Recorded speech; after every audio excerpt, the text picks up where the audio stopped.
नमस्कार, स्वागत है आप सभी का नारायण सर क्लासेस में। चैप्टर 16 हमने स्टार्ट किया जो है पर्यावरण के मुद्दे, और इसका भाग 2 तक हमने बता दिया है। भाग 2 में आप लोगों ने जाना प्रदूषण के बारे में, प्रदूषण क्या होता है और कितने प्रकार का प्रदूषण होता है, इसके बारे में हमने भाग 2 में बात कर लिया है। भाग 2 में हम लोगों ने पढ़ा वायु प्रदूषण के बारे में, वायु प्रदूषण क्या होता है और यह जीवों को किस प्रकार से प्रभावित करता है, ये सारी चीज़ें हमने भाग 2 में पढ़ लिया है। हमने वायु प्रदूषण के बारे में जाना कि हमारा जो वायुमंडल है यह विभिन्न प्रकार की गैसों का मिश्रण है और ये गैसें एक निश्चित अनुपात में पाई जाती हैं। मानवीय क्रियाकलापों के द्वारा इन गैसों के अनुपात में जब भिन्नता आती है, जब ये गैस एक निश्चित मात्रा से अधिक हो जाती हैं इस वायुमंडल में, तो वह वायुमंडल प्रदूषित हो जाता है और इस प्रकार के प्रदूषण को बोला जाता है वायु प्रदूषण। और ऐसा वायु जिसमें कि गैसों की निश्चित मात्रा से अधिकता हो वह जीवों के लिए हानिकारक होती हैं। इसका मतलब है कि जीवों में विभिन्न प्रकार के रोग उत्पन्न करती हैं, चाहे जंतु हो या पौधा। जैसे कि मनुष्य में श्वसन संबंधित विकार हो जाते हैं, अन्य जंतुओं में भी श्वसन संबंधित विकार हो जाते हैं। मनुष्य में श्वसन संबंधित विकार जैसे कि दमा हो गया या फेफड़ों का कैंसर हो गया, ये रोग हो जाते हैं और ये बहुत ही घातक होते हैं। इसके द्वारा मृत्यु भी हो सकती है। वायु प्रदूषण के ये प्रभाव हैं, ये सारी चीज़ें हमने भाग 2 तक कर लिया है। और आज के भाग में हम जानेंगे वायु प्रदूषण के नियंत्रण के उपाय। ऐसा क्या उपाय किया जाए जिसके द्वारा वायु प्रदूषण नियंत्रित हो, यानी कि वायु प्रदूषण को कम किया जा सके। कौन कौन से उपाय करके हम ऐसा कर सकते हैं, इसके बारे में हम जानेंगे। और उसके बाद हम पढ़ेंगे जल प्रदूषण के बारे में। तो जुड़े रहिएगा नारायण सर क्लासेस के साथ। और यदि आप चैनल पर नए हैं तो चैनल को सब्सक्राइब कर लीजिएगा और इसे अपने मित्रों में ज़्यादा से ज़्यादा शेयर कर दीजिएगा।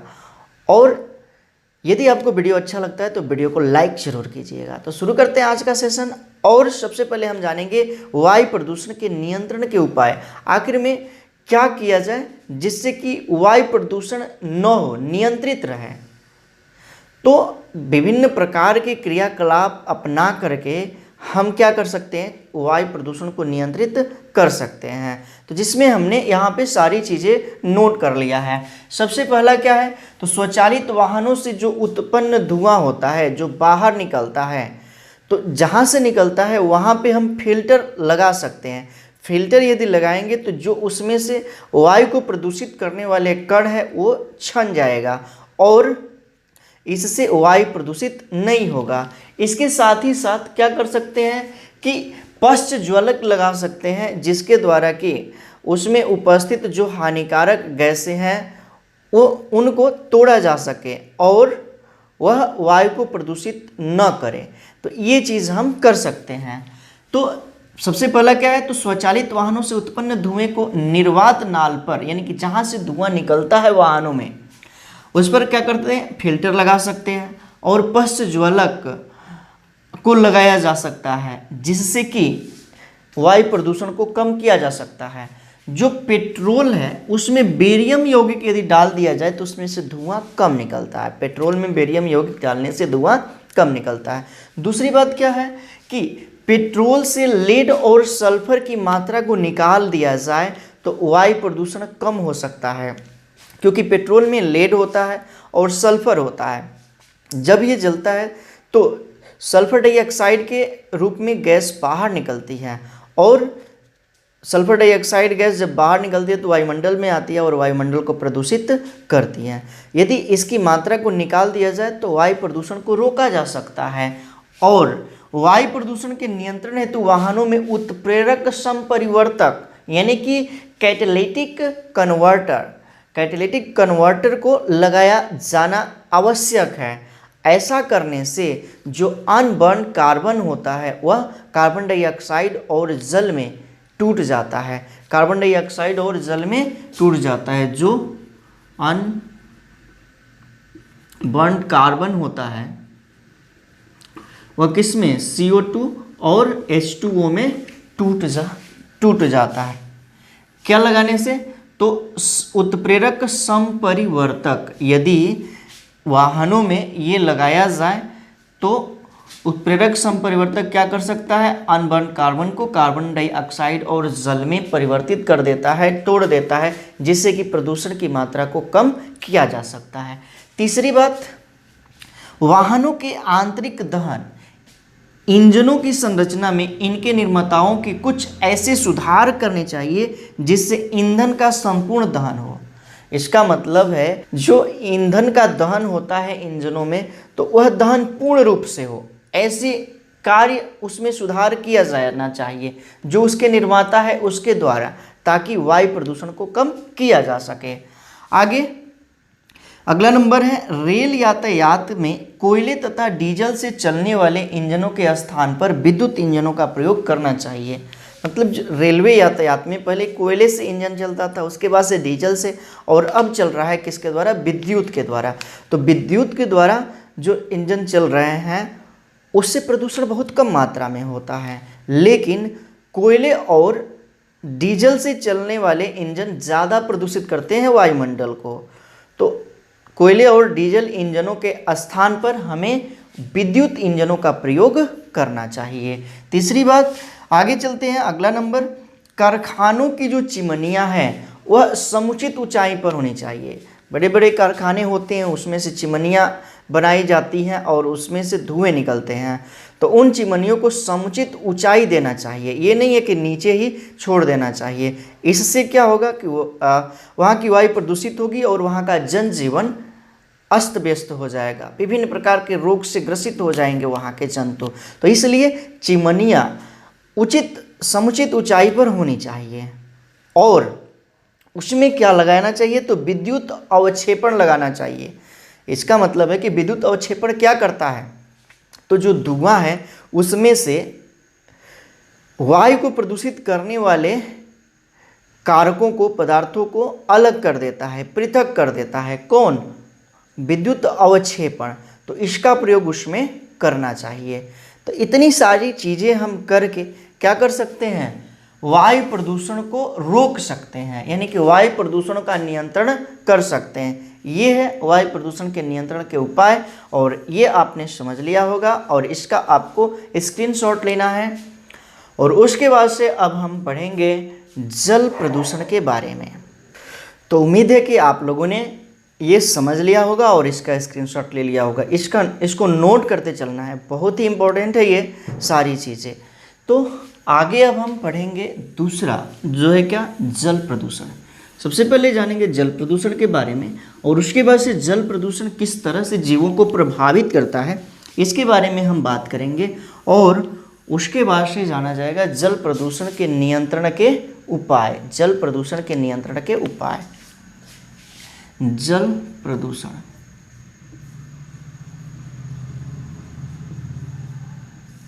दूसरा नंबर जल प्रदूषण। समझते चलना है।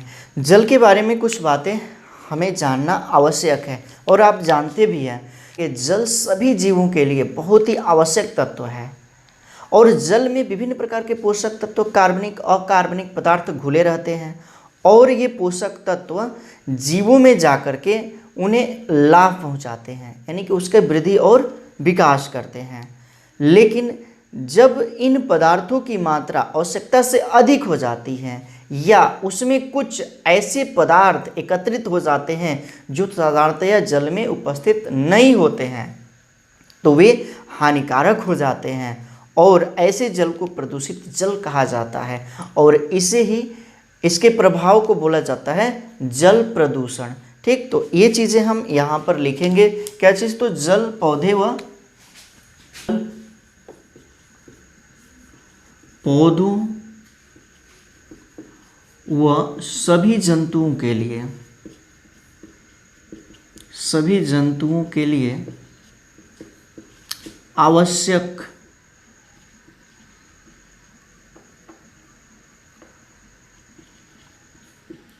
होता है।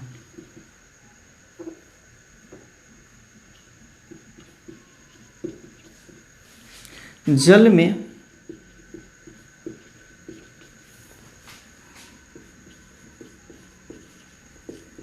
विभिन्न प्रकार के पोषक तत्व और कार्बनिक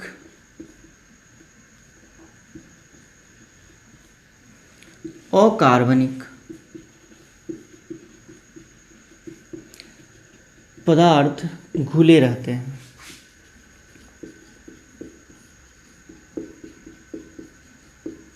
यदि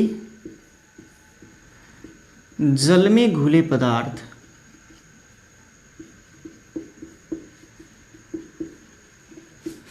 आवश्यकता से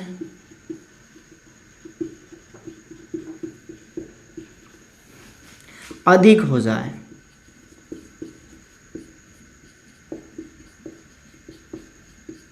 अथवा उसमें कुछ ऐसे पदार्थ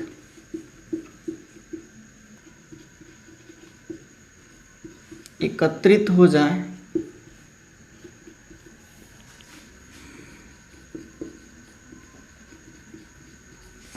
जो साधारणतया जल में उपस्थित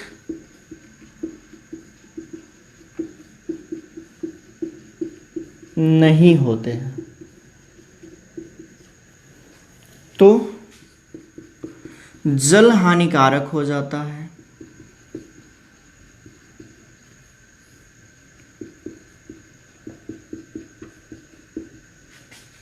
और ऐसे जल को प्रदूषित जल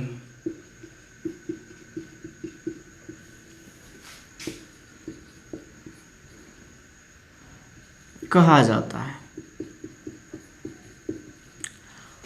वह इसके प्रभाव को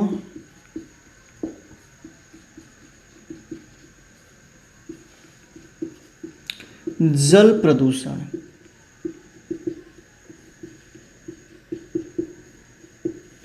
कहते हैं। इसके प्रभाव को क्या कहते हैं? जल प्रदूषण कहते हैं। तो इतनी चीज़ें आपने समझ लिया जल प्रदूषण क्या होता है। तो जल में विभिन्न प्रकार के पोषक तत्व उपस्थित होते हैं और जब इन पदार्थों की मात्रा में वृद्धि हो जाती है जल में, या कुछ अन्य पदार्थ उसमें एकत्रित हो जाते हैं जो सामान्य जल में उपस्थित नहीं होते हैं, तो ऐसा जल हानिकारक हो जाता है और इस प्रकार के जल को बोला जाता है प्रदूषित जल। और इसका प्रभाव बुरा होता है जो कि जीवों में विभिन्न प्रकार का रोग उत्पन्न करता है।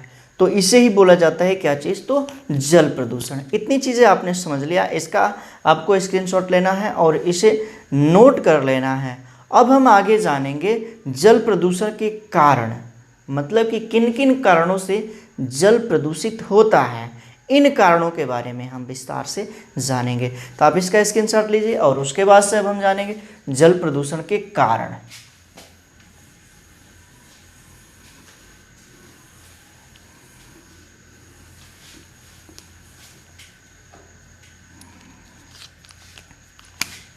जल प्रदूषण के कारण, ऐसे कौन कौन से कारण हैं जिसके द्वारा कि जल प्रदूषित होता है? तो बहुत सारे ऐसे कारण हैं जिसके द्वारा जल प्रदूषित होता है। सबसे पहला इसमें कारण होगा क्या चीज़? तो घरेलू अपमार्जक यानी कि हाउस होल्ड डिटर्जेंट्स। पहला घरेलू अपमार्जक यानी कि हाउस होल्ड। तो मानव द्वारा अपने दैनिक जीवन में बहुत सारी वस्तुओं का उपयोग किया जाता है, जैसे टीन के डिब्बे, प्लास्टिक के डिब्बे, जिंक और एल्यूमिनियम लगे कागज। ये वस्तुएं उपयोग के बाद नालों में बहा दी जाती हैं। नालों के द्वारा ये नदियों और जलाशयों में, अन्य जलाशयों में ये प्रवाहित हो जाते हैं, चले जाते हैं और उसे प्रदूषित करने का काम करते हैं। इसी प्रकार से घरों में बर्तन मांजने, स्नान घर में कपड़ा धोने, धोबियों द्वारा अनेक प्रकार के अपमार्जकों का उपयोग किया जाता है जो नालों द्वारा तालाबों नदियों में प्रवाहित कर दिया जाता है, जलाशयों में प्रवाहित कर दिया जाता है। इन धावनों में विभिन्न प्रकार के रसायन होते हैं, जैसे फास्फेट, अमोनियम यौगिक, alkyl benzene sulphonate, phosphate, ammonium यौगिक,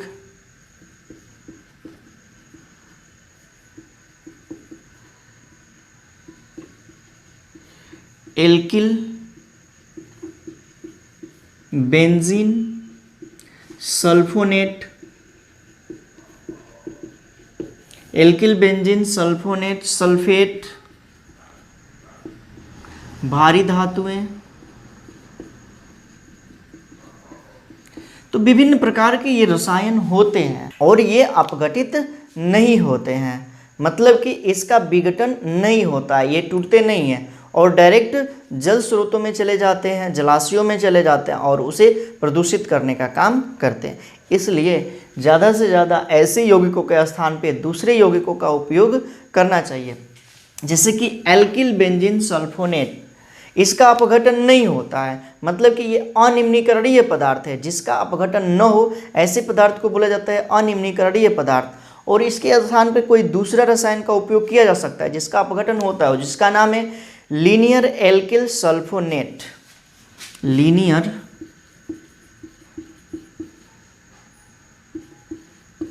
एल्किल सल्फोनेट,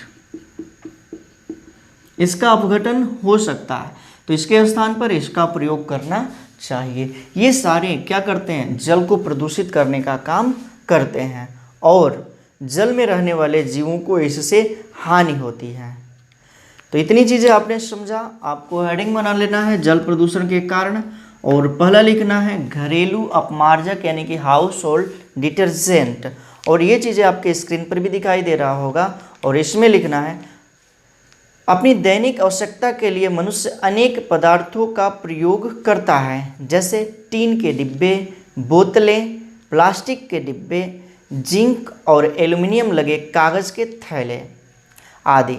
ये वस्तुएं उपयोग के बाद सीधे ही नालों में बहती हुई नदियों तक पहुंचती हैं। रसोई घर में बर्तन मांजने, स्नान घर में कपड़े धोने एवं धोबियों द्वारा अनेक प्रकार के अपमार्जक प्रयोग में लाए जाते हैं, जो नालों द्वारा तालाबों, नदियों या जलाशयों में पहुंच जाते हैं। इन धावनों में विभिन्न प्रकार के फास्फेट, नाइट्रेट, अमोनियम यौगिक, एल्किल बेंजीन सल्फोनेट, धातु, हानिकारक अम्ल और क्षार नदियों तक पहुंचकर उसे दूषित करते हैं। तो ये आपने पहला जान लिया। अब दूसरा हम जानेंगे क्या चीज़, तो वाहित मल यानी कि सीवेज। वाहित मल जल यानी कि सीवेज, ये दूसरा नंबर हो जाएगा। सबसे पहली बात ये हम जान लेते हैं वाहित मल जल क्या होता है, सीवेज क्या होता है। तो नगरों से, घरों से जो व्यर्थ जल निकलता है उसमें विभिन्न प्रकार के कार्बनिक पदार्थ होते हैं और इसे सीधे ही नालों के माध्यम से प्राकृतिक जल स्रोतों जैसे कि नदियों, तालाबों में विसर्जित कर दिया जाता है।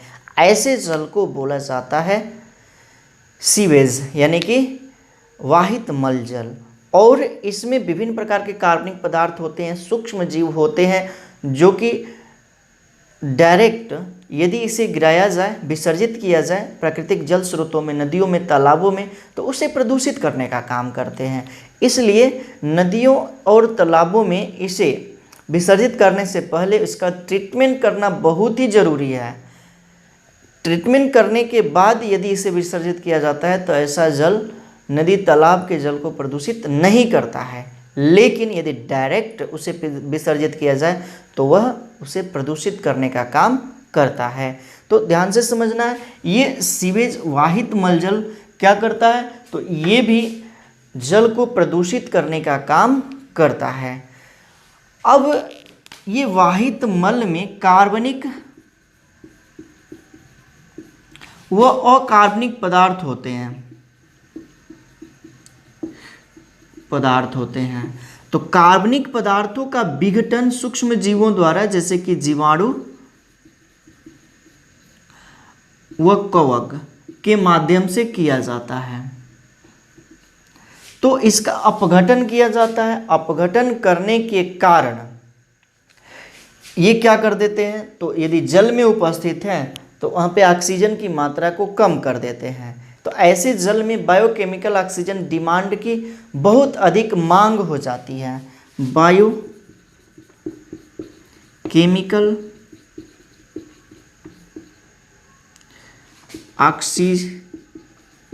ऑक्सीजन डिमांड, इसे शॉर्ट में बोला जाता है BOD।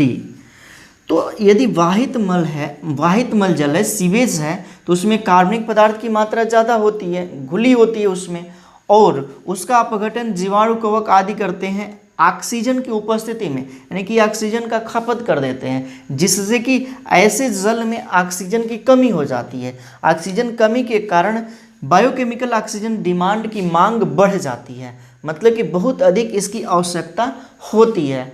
अब वहाँ पे ऑक्सीजन कम है ऐसे जल में, तो उसमें उपस्थित जो जलीय जीव है जैसे कि मछलियाँ, उसको ऑक्सीजन नहीं मिल पाता है और वह उनकी मृत्यु हो सकती है, मछलियाँ मर सकती हैं। तो ऐसा जल प्रदूषित हो जाता है किसके द्वारा, तो वाहित मल जल के माध्यम से।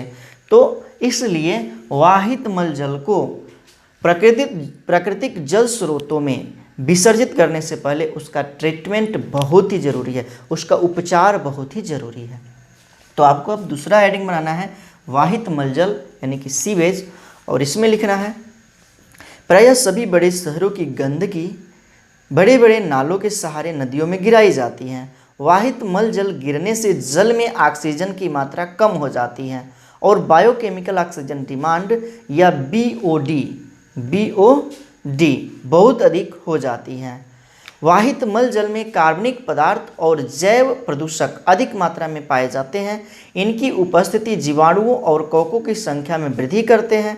इन जीवों द्वारा अपघटन के लिए ऑक्सीजन की आवश्यकता पड़ती है, जिससे जल में घुली हुई ऑक्सीजन की मात्रा में कमी हो जाती है और इसके चलते जंतुओं जैसे मछलियों की मृत्यु हो सकती है। अपघटन के कारण पीने का जल गंदा हो जाता है एवं अनेक प्रकार के वायरस एवं हानिकारक जीवाणुओं द्वारा बीमारियां पैदा होती है, यानी कि वह जल पीने योग्य नहीं होता है और यदि उसका सेवन किया जाता है तो विभिन्न प्रकार की बीमारियां होती है।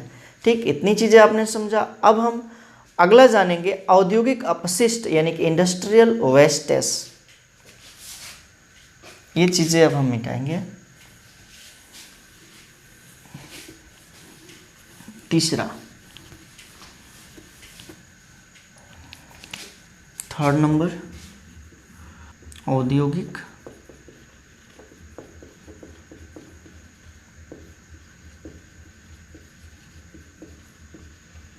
अपशिष्ट यानी कि इंडस्ट्रियल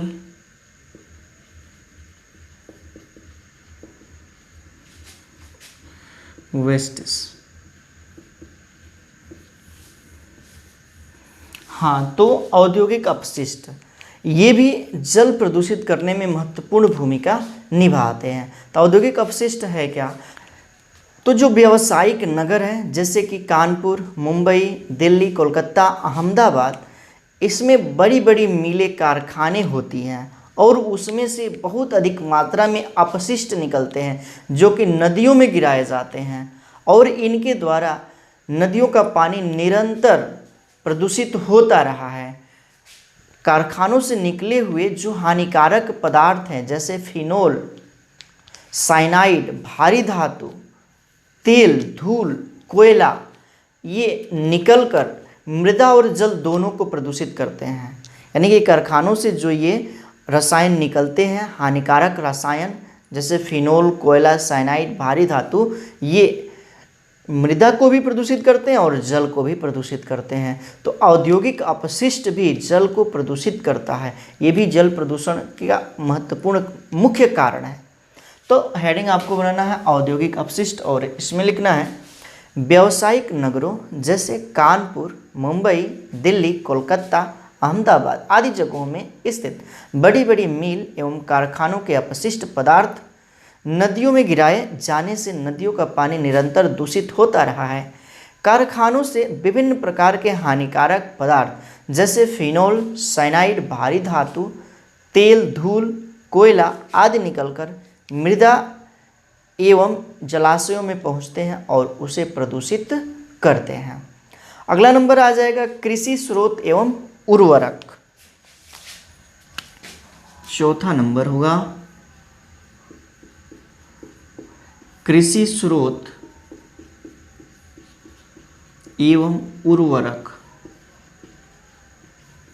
कृषि स्रोत एवं उर्वरक, एग्रीकल्चरल सोर्सेस एंड फर्टिलाइजर।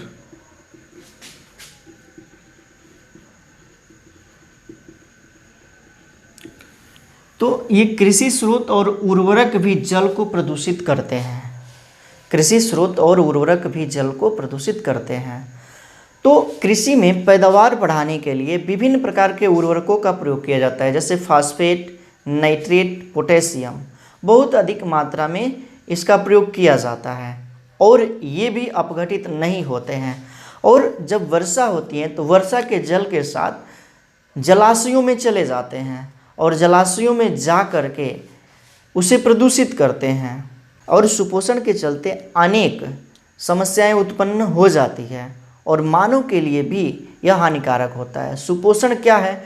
तो इन अपशिष्टों का, इन रसायनों का, जैसे कि उर्वरक का वर्षा के जल के द्वारा जा करके जल स्रोतों में मिश्रित होना ही कहलाता है क्या चीज़? तो सुपोषण। क्या चीज़ कहलाता है? तो सुपोषण कहलाता है। यानी कि इन उर्वरकों का जाकर के जल स्रोतों से मिलना ही सुपोषण कहलाता है। क्या चीज़? तो सुपोषण। अभी इसके बारे में हम बात करेंगे, सुपोषण के बारे में। तो इतनी चीज़ें, कृषि स्रोत भी जल प्रदूषण का कारण है, ये बात याद रखनी है। तो हेडिंग बना लेना है, चौथा कृषि स्रोत एवं उर्वरक, और इसमें लिखना है उर्वरकों में नाइट्रेट, फास्फेट, पोटेशियम आदि का बहुत ज़्यादा समावेश होता है जो वर्षा जल के साथ निकट के जलाशयों में एवं अंततः पेय जल में भी मिल जाते हैं। सुपोषण के चलते जलाशयों में अनेक समस्याएं पैदा हो जाती हैं और मानव के लिए भी यह बहुत ही हानिकारक होता है। तो ये पेय जल में भी चले जाते हैं और जल स्रोतों में भी चले जाते हैं और वहाँ पे जो जीव है उसे हानि पहुँचाते हैं। और इनका मिक्स करना, उर्वरकों को मिला करके अधिक पैदावार करना, ये किसकी देन है? तो हरित क्रांति की देन है। किसकी देन है? तो हरित क्रांति की। तो आपने चार चीज़ें जान लिया यहाँ पे। क्या क्या? घरेलू अपमार्जक से जल प्रदूषित हो जाता है, वाहित मल जल द्वारा जल प्रदूषित हो जाता है, औद्योगिक अपशिष्ट द्वारा जल प्रदूषित हो जाता है, और कृषि स्रोत एवं उर्वरक के द्वारा जल प्रदूषित हो जाता है। अब हम आगे जानेंगे पांचवा, जो होगा पीड़कनाशी। क्या चीज़? तो पीड़कनाशी। पांचवा नंबर आ जाएगा पीड़कनाशी। इंग्लिश में बोला जाता है पेस्टिसाइड। पीड़कनाशी यानी कि पेस्टिसाइड। तो ये क्या है? तो ये भी रसायन है। फसल विभिन्न प्रकार के कीटों द्वारा या जंतुओं द्वारा नष्ट की जाती हैं। उसको बचाने के लिए इन पीड़कनाशियों का प्रयोग किया जाता है। यानी कि खेतों में इन पीड़कनाशियों का छिड़काव किया जाता है। और ये पीड़कनाशी रसायन है और इनका भी अपघटन नहीं होता है, ये भी अनिम्नीकरणीय होते हैं, और जिस कारण से ये जल के माध्यम से जल स्रोतों में चले जाते हैं और उसे प्रदूषित करने का काम करते हैं। तो ये पीड़कनाशी कौन कौन से हैं? तो कीटनाशी, कवकनाशी, कृंतकनाशी, शाकनाशी, ये है पीड़कनाशी। तो कीटनाशी, कृंतकनाशी, शाकनाशी, कवकनाशी, ये मुख्य रूप से क्या है, तो यही पीड़कनाशी है, इसी का उपयोग कृषि में किया जाता है। और ये जो रसायन है इसका उपयोग कृषि में किया जाता है, और ये रसायन चले जाते हैं जलाशयों में, और जलाशयों को प्रदूषित करने का काम करते हैं, और प्रदूषित करने के बाद वह जल प्रदूषित हो जाता है, और उसमें उपस्थित जंतु या उसका उपयोग करने वाले जंतु को यह जल हानि पहुंचाता है। क्या करता है, तो हानि पहुंचाता है। तो ये प्रदूषित हो जाता है, और यह प्रदूषित जल जीवों को हानि पहुंचाता है। यहाँ पे बात समझना है, बहुत सारे ऐसे पीड़कनाशी होते हैं जो अनिम्नीकरणीय होते हैं, मतलब कि उसका जैविक अपघटन नहीं होता है, किसी भी तरह से उसका जैविक अपघटन नहीं होता है, और ये भोजन श्रृंखला के माध्यम से एक जीव से दूसरे जीव में चले जाते हैं, और वहाँ पे जाकर के एकत्रित होते रहते हैं। भोजन श्रृंखला के माध्यम से एक जीव से दूसरे जीव में चले जाते हैं। भोजन श्रृंखला के माध्यम से एक जीव से दूसरे जीव में चले जाते हैं, और वहाँ पे जा कर के ये उसमें एकत्रित होते रहते हैं, उस जीव में एकत्रित होते रहते हैं। जैसे कि एक जैव अनिम्नीकरणीय पदार्थ है जिसका नाम है डीडीटी। ये भी एक प्रकार का कीटनाशी ही है। डीडीटी क्या है, एक प्रकार का कीटनाशी है, और इसका अपघटन नहीं होता है। ये भी जैव अनिम्नीकरणीय पदार्थ है। ये भी क्या है, तो जैव अनिम्नीकरणीय पदार्थ है। और ये जो डीडीटी है एक पोषी स्तर से दूसरे पोषी स्तर में जब जाता है तो इसकी सांद्रता में वृद्धि होती चली जाती है।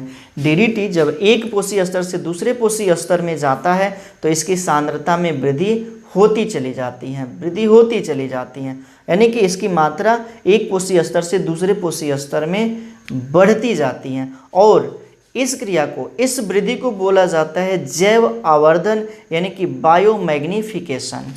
इसकी जब सांद्रता एक पोषी स्तर से दूसरी पोषी स्तर में बढ़ती है तो इसे बोला जाता है जैव आवर्धन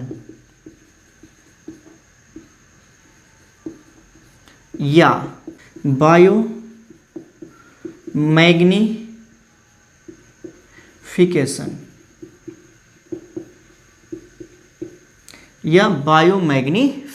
जैव आवर्धन या बायोमैग्निफिकेशन बोला जाता है। जब डीडीटी एक पोषी स्तर से दूसरे पोषी स्तर में जाता है तो इसकी मात्रा में वृद्धि होती चली जाती है। जैसे कि यह डीडीटी कीटनाशी, कृंतकनाशी, शाकनाशी, कवकनाशी, जैसे कि यह डीडीटी पीड़कनाशी के रूप में उपयोग किया गया। वर्षा के जल के साथ यह जलाशयों में चला गया, जलाशय में, और जलाशयों में जाने के बाद जल में मिल गया, और इस जल का उपयोग मछलियों ने किया, और यह डीडीटी चला गया कहाँ पे, मछलियों में। इन मछलियों को पक्षियों ने खाया, तो डीडीटी चला गया कहाँ पे, तो पक्षियों में, और पक्षियों में जा कर के वहाँ पे कैल्शियम मेटाबॉलिज्म की मात्रा को कम कर देता है, यानी कि कैल्शियम के संश्लेषण को कम कर देता है, कैल्शियम की मात्रा को कम कर देता है। और आपको पता होना चाहिए कि जो पक्षियों का अंडा होता है उसका बाहरी जो खोल होता है, कवच होता है, वह कैल्शियम का ही बना होता है। जब पक्षियों में कैल्शियम की मात्रा कम हो जाएगी तो क्या होगा कि उसके जो अंडे हैं उसका कवच कमज़ोर हो जाएगा, और जैसे ही पक्षी अंडा देती हैं अंडा ज़मीन पर गिरते ही टूट जाता है, जिस कारण से इन पक्षियों का जनन नहीं हो पाता है, यानी कि पक्षियों की वृद्धि, संख्या में वृद्धि नहीं हो पाती है, और धीरे धीरे पक्षियों की संख्या में कमी होती गई, और बहुत सारी पक्षियाँ इस कारण से क्या हो गई, विलुप्त हो गई। जब इसका कारण खोजा गया तो कारण में पाया गया कि क्या है, वही डीडीटी है। डीडीटी के ही द्वारा पक्षियों के जो अंडे हैं टूट जा रहे हैं और उसका प्रजनन नहीं हो पा रहा है, यानी कि अगली जो पक्षी है उसका विकास नहीं हो पा रहा है। इसलिए क्या कर दिया गया कि डीडीटी को भारत समेत कई देशों ने वैध कर दिया, इस पर बैंड है। ये क्या है, तो ये डीडीटी बैंड है, यानी कि इस पर रोक लगा दिया गया। किसे, डीडीटी के प्रयोग को। अब यहाँ पे डीडीटी क्या हो रहा है, तो एक पोषी जलाशय से गया मछली एक पोषी स्तर है, इस पोषी स्तर से गया पक्षियों में, तो पक्षी भी क्या है, एक पोषी स्तर है। तो यहाँ से यहाँ पर जाने पर इसकी सांद्रता में हो गई वृद्धि, और इसी को बोला जाता है क्या चीज, जैव आवर्धन, यानी कि बायोमैग्निफिकेशन। इतनी चीज़ें आपने समझ लिया। और अब आपको 5वां हेडिंग बना लेना है पीड़कनाशी, और इसमें लिखना है इस वर्ग के अंतर्गत कीटनाशी, कवकनाशी, शाकनाशी, कृंतकनाशी आदि आते हैं। बहुत से पीड़कनाशियों का निम्नीकरण नहीं होता और उनके अवशेष जीवन पर्यंत भोजन श्रृंखला द्वारा एक जीव से दूसरे जीव में जाते रहते हैं और मुख्यतः वसीय ऊतकों में जमा हो जाते हैं। जैव अनिम्नीकरणीय पदार्थ जैसे डीडीटी जब आहार श्रृंखला के एक पोषी स्तर से अगले पोषी स्तर में आते हैं तो इनकी सांद्रता में क्रमशः वृद्धि होती जाती है, और इस क्रिया को जैव आवर्धन या बायोमैग्निफिकेशन कहते हैं। ठीक, जैव आवर्धन या बायोमैग्निफिकेशन कहा जाता है जब डीडीटी की सांद्रता एक पोषी स्तर से दूसरे पोषी स्तर में बढ़ती है। तो ये हो गया यहाँ पे पीड़कनाशी 5वां। तो इतनी चीज़ें आप जान लिए। अब हम आगे बढ़ेंगे और 6ठा नंबर जानेंगे, जो होगा क्या चीज़, तो भारी धातुएं। बने रहिएगा, समझ में आ रहा होगा तो कमेंट के माध्यम से ज़रूर बताना है।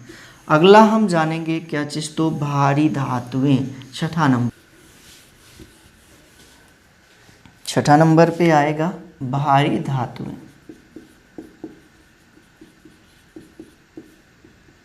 भारी धातुएं, तो भारी धातुएं भी क्या है, जल प्रदूषण के मुख्य कारण हैं।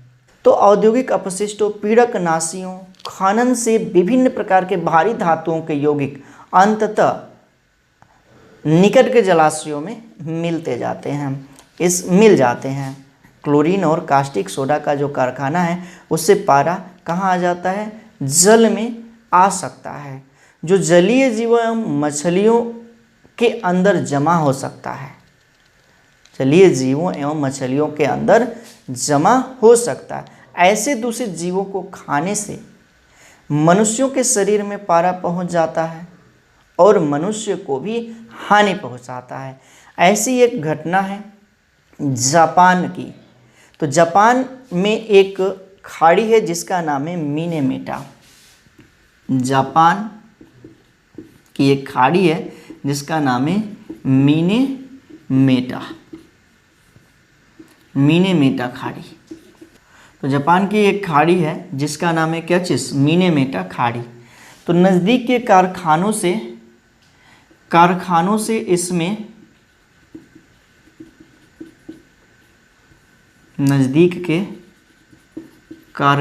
से इसमें पारा फेंका जाता था। पारा एक धातु है Hg, मरकरी, और पारा फेंके जाने से इसमें जो मछलियां हैं,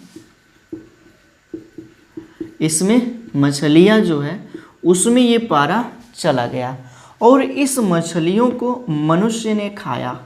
वहाँ के मनुष्यों ने क्या किया, खाया, मनुष्यों ने खाया। तो जापान की मिनेमेटा खाड़ी में नज़दीकी कारखानों से पारा फेंका जाता था और यह पारा वहाँ की मछलियों में चला गया और मछलियों को वहाँ के मनुष्यों ने खाया। तो पारा चला गया कहाँ पे, मनुष्यों में। तो मछलियों को मनुष्य ने खाया और मछलियों को मनुष्य के खाने के कारण वहाँ पे बहुत अधिक मानव की मृत्यु हो गई। बहुत से मनुष्य पागल हो गए, उनकी तंत्रिका तंत्र खराब हो गई और इस रोग को मिनेमेटा रोग कहा गया। इस रोग को क्या कहा गया, मिनेमेटा रोग कहा गया। तो ये कारण है। भारी धातुएं ने क्या किया, जल को प्रदूषित किया, मछलियों में गया और मछलियों से मनुष्य ने मछलियों को खाया और जिस कारण से मिनेमेटा रोग हुआ। मनुष्य पागल हो गए, मरने लगे। बहुत अधिक मात्रा में ये वहाँ पे मानव मरे थे। ये घटना घटित हुई थी यहाँ पे, क्या किस कारण से?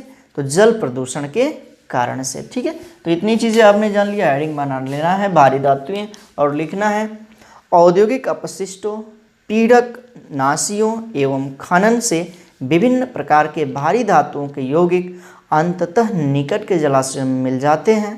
क्लोरीन एवं कास्टिक सोडा के कारखानों से पारा जल में आ सकता है, जो जलीय जीवों एवं मछलियों में जमा हो सकता है। ऐसे दूषित जीवों के खाने से मनुष्य के शरीर में भी पारा पहुंच सकता है। जापान के मिनेमेटा खाड़ी में एक कारखाने द्वारा फेंके जाने वाले पारे के कारण दूषित मछलियां खाने से अनेक लोगों की मृत्यु दुर्घटना प्रसिद्ध है। ठीक है, तो आगे बढ़ें और अब हम जान लेते हैं छठा नंबर, जो है क्या? सौ प्रवाह। सातवां नंबर, सौ प्रवाह।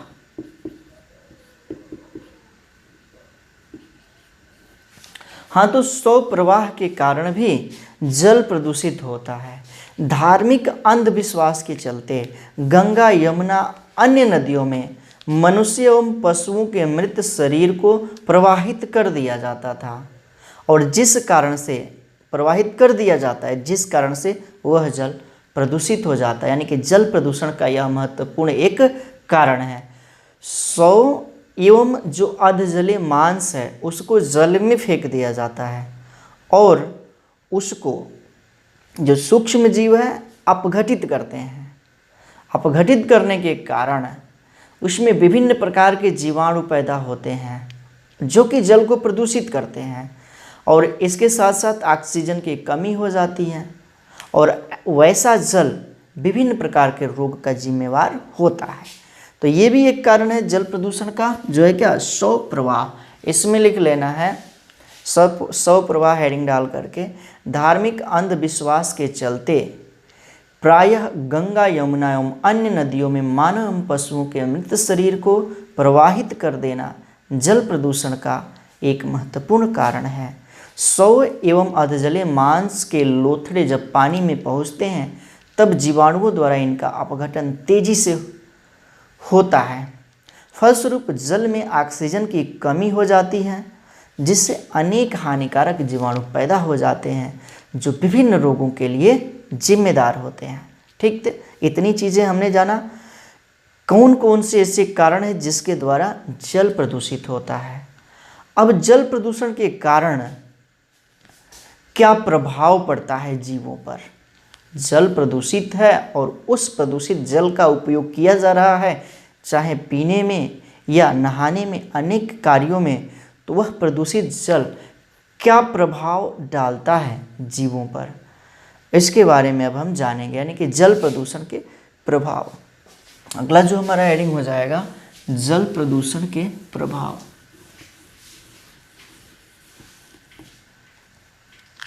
जल प्रदूषण के प्रभाव।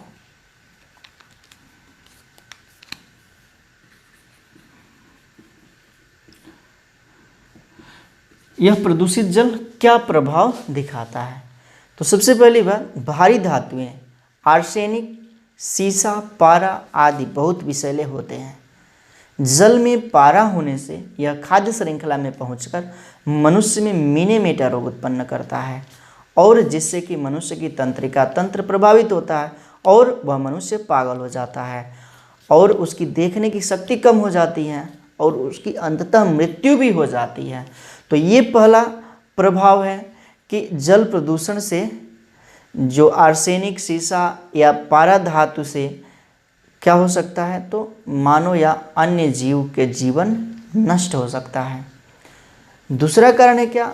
औद्योगिक बहिस्राव में लोहा, फिनोल, क्लोरीन, अपमार्जन, हाइड्रोकार्बन, तेल, मैग्नीज आदि पदार्थ भरे रहते हैं। औद्योगिक जो बहिस्राव आता है उसमें, और इससे पानी का स्वाद खराब हो जाता है, वह पानी सड़ जाता है कह सकते हैं, उसमें से दुर्गंध आने लगती है। ये स्थितियाँ उत्पन्न हो जाती हैं, और वह दुर्गंध युक्त जल बहुत ही हानिकारक होता है, बहुत सारा रोग उत्पन्न कर सकता है। आगे अगला जो कारण है क्या, घरेलू अपमार्जक साबुन क्षार द्वारा पानी में झाग उत्पन्न होते हैं और इससे जल की गुणवत्ता में कमी आती है। उसके बाद से जल प्रदूषण से प्रदूषित जल से जल में स्नान करने से एलर्जी, आँखों में संक्रमण, त्वचा के रोग हो जाते हैं जैसे दाद वगैरह। उसके बाद से ये सब कारण है जिसके द्वारा कि क्या है, ये सब प्रभाव है जल प्रदूषण का। जल प्रदूषण का प्रभाव, तो एडिंग जान लेना है जल प्रदूषण का प्रभाव, और इसमें लिखना है जल प्रदूषण के विभिन्न कारणों से न सिर्फ तालाबों एवं नदियों का जल प्रदूषित होता है बल्कि भूमिगत जल भी प्रदूषित होता है। प्रदूषित जल से जलीय जीवों का जीवन तो प्रभावित होता ही है, साथ ही साथ इसके सेवन से मनुष्य में अनेक प्रकार की बीमारियां पैदा होती है। जल प्रदूषण के मुख्य प्रभाव निम्नलिखित है। पहला, भारी धातुओं जैसे आर्सेनिक, सीसा, पारा विषैले होते हैं। जल में पारा होने से यह खाद्य श्रृंखला में पहुंचकर मनुष्य में मिनेमेटा रोग उत्पन्न करता है, जिससे मनुष्य का तंत्रिका तंत्र प्रभावित होता है, मनुष्य पागल हो जाता है, देखने की शक्ति कमजोर हो जाती है, अंततः मृत्यु भी हो सकती है। दूसरा, औद्योगिक बहिस्राव में लोहा, फिनोल, क्लोरीन, अपमार्जक, हाइड्रोकार्बन, तेल, मैंगनीज आदि पदार्थ भरे रहते हैं। इससे पानी का स्वाद खराब हो जाता है। तीसरा, घरेलू अपमार्जक साबुन, क्षार आदि द्वारा पानी में झाग उत्पन्न होता है, इससे जल की गुणवत्ता में ह्रास होता है। चौथा, प्रदूषित जल में स्नान करने से एलर्जी, त्वचा रोग, आँखों में संक्रमण आदि हो जाता है। पांचवा, जल में वाहित मलजल, कार्बनिक यौगिकों आदि के मिलने से बीओडी का मान काफ़ी बढ़ जाता है एवं विभिन्न प्रकार के जीवाणुओं तथा कवकों की संख्या में वृद्धि होती है। इससे उदर रोग, पेचिस, पीलिया, हैजा, अपाचन जैसे रोग उत्पन्न हो जाते हैं। ठीक है, तो इतनी चीज़ें आपने जाना। तो अब हम आगे जान लेते हैं सुपोषण के बारे में। सुपोषण क्या होता है?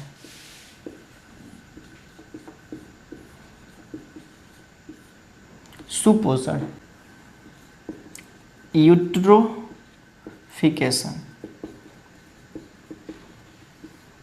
यूट्रोफिकेशन, सुपोषण।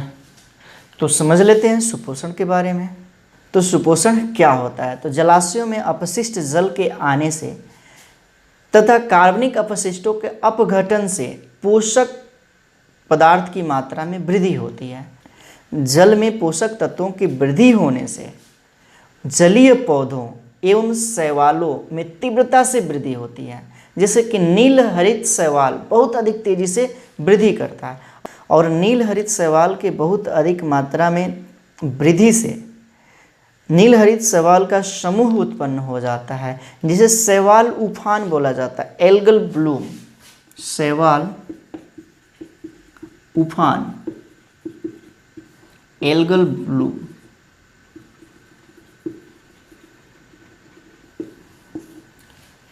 तो नील हरित शैवाल की मात्रा में वृद्धि होती है और इससे शैवाल उफान उत्पन्न होता है, यानी कि एल्गल ब्लूम उत्पन्न होता है, उसका निर्माण होता है। ये शैवाल जल की सतह को पूर्णतया ढक लेते हैं और प्रायः जल में विष मुक्त करते हैं। जल में क्या करते हैं? तो अविष मुक्त करते हैं, टॉक्सिक पदार्थ। तो ये क्या करते हैं? जल में आविष मुक्त करते हैं और इसके प्रभाव से जंतु एवं मछलियां मरने लगती हैं, और इसी संपूर्ण घटना को बोला जाता है क्या चीज़? सुपोषण। तो सुपोषण आपको हेडिंग बनाना है और लिखना है, जलाशयों में अपशिष्ट जल के आने से तथा कार्बनिक अपशिष्टों के अपघटन से पोषकों की मात्रा बढ़ती है। जल में पोषकों की अधिक प्राप्ति से जलीय पौधों एवं शैवालों की वृद्धि तीव्रता से होती है। नील हरित शैवालों की अत्यधिक वृद्धि एवं समूहन से शैवाल उफान यानी कि एल्गल ब्लूम का निर्माण होता है। ये शैवाल जल की सतह को पूर्णतया ढक लेते हैं और प्रायः जल में आविष यानी कि टॉक्सिन भी मुक्त करते हैं, जिससे कभी कभी जल में ऑक्सीजन की कमी हो जाती है। ऑक्सीजन की कमी के कारण तथा आविषों के प्रभाव से मछलियाँ या अन्य जंतु मरने लगते हैं। इस संपूर्ण घटनाक्रम को सुपोषण कहा जाता है। अब हेडिंग बनाना है जल प्रदूषण के नियंत्रण के उपाय। जल प्रदूषण के नियंत्रण के उपाय। कौन से उपाय किया जाए जिससे जल प्रदूषित न हो, नियंत्रित मात्रा में रहे, सामान्य मात्रा में जल रहे। तो सबसे पहली बात कि जो अपमार्जक है, उस अपमार्जक जैसे कि एल्किल बेंजीन सल्फोनेट, इसके स्थान पे प्रयोग किया जाए लीनियर एल्किल सल्फोनेट। इसके बारे में हमने बताया। और यह जो है निम्नीकरणीय होता है, यानी कि इसका अपघटन हो सकता है। किसका? लीनियर एल्किल सल्फोनेट का। दूसरी बात, कार्बनिक पदार्थों की मात्रा को कम करने के लिए सेप्टिक टैंक का प्रयोग करें, ऑक्सीकरण ताल बनाएं और इसके साथ फिल्टर स्तर का प्रयोग करें। तीसरी बात क्या? तो घरों से निकलने वाले जो व्यर्थ जल है, वाहित मल है, उसको जल स्रोतों में गिराने से पहले उसका उपचार करें। नदी तालाबों में भेजने से पहले उसका क्या करना चाहिए? उपचार करना चाहिए। तीसरी बात कि कुछ मछलियाँ हानिकारक जंतुओं के लार्वा तथा अंडों को खाकर उसे कम करती हैं। अब ये हानिकारक जंतु लार्वा जल पे रहते हैं और जल को प्रदूषित करते हैं, और ये ऐसी मछलियाँ होती हैं जो उनके लार्वा को खा जाती हैं, उसके अंडे को खा जाती हैं। और ऐसी मछलियों को जल स्रोतों में छोड़ देना चाहिए, उसका पालन करना चाहिए। जैसे कि गैम्बुशिया एक मछली है जो मच्छर के अंडे व लार्वा को खा जाती हैं, भक्षण करती हैं। कौन सी? तो गैम्बुशिया। ठीक, इतनी चीज़ें आपने समझा। हेडिंग बनाना है प्रदूषण के नियंत्रण के उपाय, और इसमें लिखना है निम्न उपायों को अपनाकर जल प्रदूषण को कम किया जा सकता है। पहला, अपमार्जकों में एल्किल बेंजीन सल्फोनेट के स्थान पर लीनियर एल्किल सल्फोनेट का प्रयोग किया जाना चाहिए, जिसका निम्नीकरण हो सकता है। दूसरा, कार्बनिक पदार्थों की मात्रा को कम करने के लिए सेप्टिक टैंक, ऑक्सीकरण ताल तथा फिल्टर स्तरों का प्रयोग करना चाहिए। तीसरी बात, घरों से निकलने वाले मलिन जल को एकत्रित करके संशोधन संयंत्रों में पूर्ण उपचार के उपरांत ही नदी या तालाबों में विसर्जित करना चाहिए। चौथा, कुछ मछलियां हानिकारक जंतुओं के लार्वा तथा अंडों को खाकर उनकी संख्या को कम करती हैं, इसलिए इन्हें जल स्रोतों में पालना चाहिए। जैसे गैम्बुसिया मछली मच्छर के अंडों व लार्वा का भक्षण करती हैं। तो यहाँ पे आपने समझ लिया जल प्रदूषण के बारे में। अगले वीडियो में हम अगले प्रदूषण के बारे में विस्तार से जानेंगे। इस वीडियो में इतना ही रहने देते हैं। उम्मीद है कि आप लोगों को ये सारी चीज़ें समझ में आया होगा। यदि समझ में आता है तो ज़रूर आप कमेंट के माध्यम से बताइए, और यदि आप चैनल पर नए हैं तो चैनल को सब्सक्राइब जरूर कर लीजिएगा और इसे अपने मित्रों में ज़्यादा से ज़्यादा शेयर कीजिएगा। मिलते हैं अगले वीडियो में, तब तक के लिए thank you, thanks for watching. जुड़े रहिए नारायण सर क्लासेस के साथ।